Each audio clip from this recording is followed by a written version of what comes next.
Assalamualaikum warahmatullahi wabarakatuh. Perkenalkan, nama saya Hamidah, NIM 18129016. Pada kesempatan kali ini, saya akan menjelaskan tentang administrasi pendidik dan tenaga kependidikan. Baiklah, materi yang akan saya sampaikan di sini adalah yang pertama, yaitu mengenai konsep dasar administrasi pendidik dan tenaga kependidikan. Dan yang kedua, proses administrasi pendidik dan tenaga kependidikan. Baiklah, kita masuk dulu materi yang pertama, yaitu tentang konsep dasar administrasi pendidik dan tenaga kependidikan. Pengertian dari administrasi sendiri berdasarkan katanya yaitu melayani dan mengelola.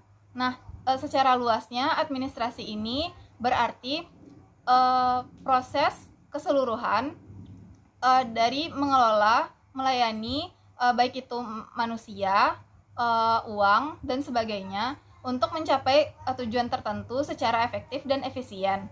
Nah, dari pengertian ini dapat kita tarik kesimpulan bahwa pengertian dari administrasi pendidik dan tenaga kependidikan adalah suatu proses keseluruhan kegiatan pendidik mulai dari perencanaan, pengorganisasian, pengawasan, pengkoordinasian, pembiayaan, baik itu secara personal, material, dan berdasarkan fasilitas tertentu yang telah tersedia untuk mencapai tujuan pendidikan secara efektif dan efisien. Nah, materi selanjutnya yaitu tentang proses administrasi pendidik dan tenaga kependidikan. Di dalam proses ini ada dua tahap, yaitu pertama perencanaan dan yang kedua pelaksanaan. Nah, kita bahas dulu tentang perencanaan. Di dalam perencanaan administrasi pendidik dan tenaga pendidikan ini terdapat beberapa langkah, yaitu yang pertama pengadaan, yang kedua seleksi, dan yang ketiga penempatan. Kita bahas dulu yang pengadaannya. Nah, pengadaan tenaga pendidik dan kependidikan ini dilakukan dengan langkah-langkah yang pertama mengeluarkan pengumuman atau memberitahukan pengumuman kepada seluruh masyarakat yang memenuhi kualifikasi. Pengumuman ini disebarkan melalui media cetak maupun media elektronik. Nah, di dalam pengumuman ini berisi tentang jenis atau macam pegawai yang diterima atau yang dibutuhkan, persyaratan yang diminta, kemudian ada kapan dimulai dan diakhiri pendaftaran, dan apa-apa saja yang diperlukan untuk mendaftar dalam memenuhi syarat untuk menjadi tenaga pendidik tersebut. Kemudian yang kedua adalah pendaftaran. Nah, pendaftaran ini dilakukan setelah pengumuman disebarkan kepada seluruh masyarakat. Di dalam pendaftaran, si pelamar tadi dituntut untuk memberikan persyaratan yang diminta sesuai dengan apa yang telah diedarkan pada pengumuman. Kemudian juga si pelamar diminta untuk memberikan lampiran dari apa yang telah dimilikinya. Kemudian yang ketiga yaitu seleksi dan penyaringan. Seleksi dan penyaringan ini yang pertama ada penyaringan administratif dan yang kedua ujian atau tes. Penyaringan administratif ini berupa pemeriksaan terhadap kelengkapan yang telah dimiliki oleh si pelamar tadi.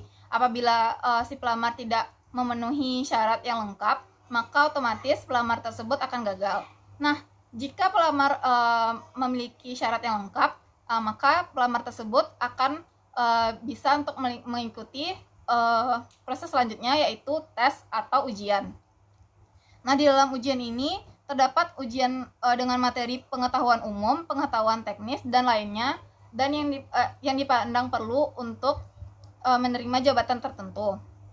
Kemudian pengumuman ini berisi siapa saja yang lolos dari seleksi sesuai ketentuan dan penempatan kerjanya.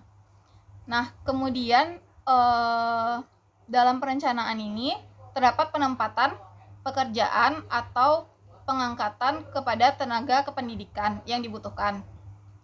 Dalam penempatan dan penugasan berkaitan dengan pengangkatan seseorang pada suatu kedudukan atau jabatan yang diinginkannya. Prinsip dari penempatan tenaga kependidikan ini adalah kesesuaian antara tugas dan kemampuan yang dimiliki oleh pegawai tersebut. Sesuai juga dengan apa yang dimilikinya, dapatkah dia melakukan pekerjaan tersebut dengan baik atau tidak. Nah, selanjutnya kita masuk pada proses selanjutnya, yaitu pelaksanaan. Di dalam pelaksanaan yang pertama terdapat orientasi. Orientasi di sini maksudnya adalah penyesuaian diri oleh si pegawai sendiri dengan pekerjaan baru yang dimilikinya dalam mengemban tugas, kemudian juga dalam menyesuaikan diri dengan kondisi dan penempatan pekerjaan yang telah didapatkannya. Selanjutnya yaitu pembinaan dan pengembangan. Pembinaan dan pengembangan pendidik dan tenaga kependidikan ini adalah usaha untuk memajukan dan meningkatkan produktivitas dari tenaga kependidikan sendiri di seluruh jenjang dan tingkat pendidikan. Pembinaan dan pengembangan pendidik dan tenaga kependidikan ini bertujuan untuk meningkatkan kemampuan tenaga kependidikan sendiri dalam hal pengetahuan, wawasan berpikirnya, kemudian sikap terhadap pekerjaan, dan juga keterampilan terhadap tugas-tugas yang diembannya sehari-hari untuk meningkatkan produktivitas kerjanya. Berikutnya adalah kesejahteraan PTK. Yang pertama adalah gaji.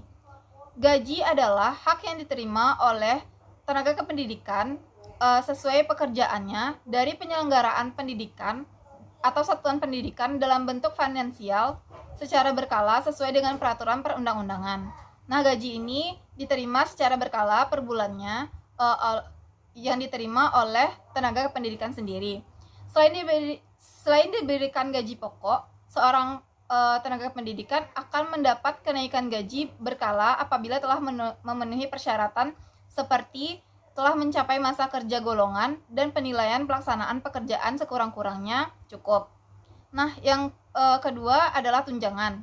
Tunjangan profesi diberikan kepada pendidik dan tenaga kependidikan yang telah memiliki sertifikat pendidik yang diangkat oleh penyelenggaraan pendidikan dan satuan pendidikan yang diselenggarakan oleh masyarakat. Besarnya tunjangan profesi yang didapat oleh pendidik dan tenaga pendidikan ini adalah sebesar gaji pokoknya. Kemudian terdapat penghargaan. Pemerintah memberikan sebuah penghargaan di institusi pendidikan terhadap guru, dosen, kepala sekolah, dan seluruh tenaga pendidik yang berprestasi. Penghargaan PTK ini sebagai penggerak perubahan dalam kemajuan mutu pendidikan. Nah, kemudian kita masuk kepada cuti. Cuti PTK. Cuti ini adalah keadaan tidak masuk kerja yang diizinkan dalam jangka waktu tertentu.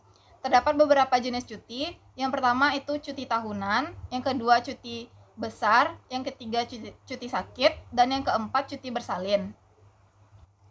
Berikutnya yaitu kenaikan pangkat.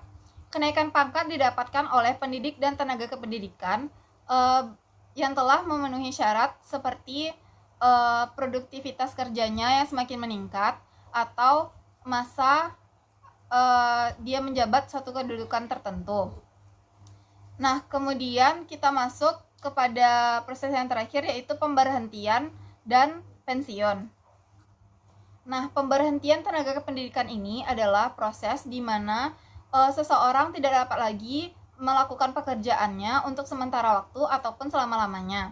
Pemberhentian ini dapat disebabkan oleh pelanggaran disiplin, pelanggaran peraturan,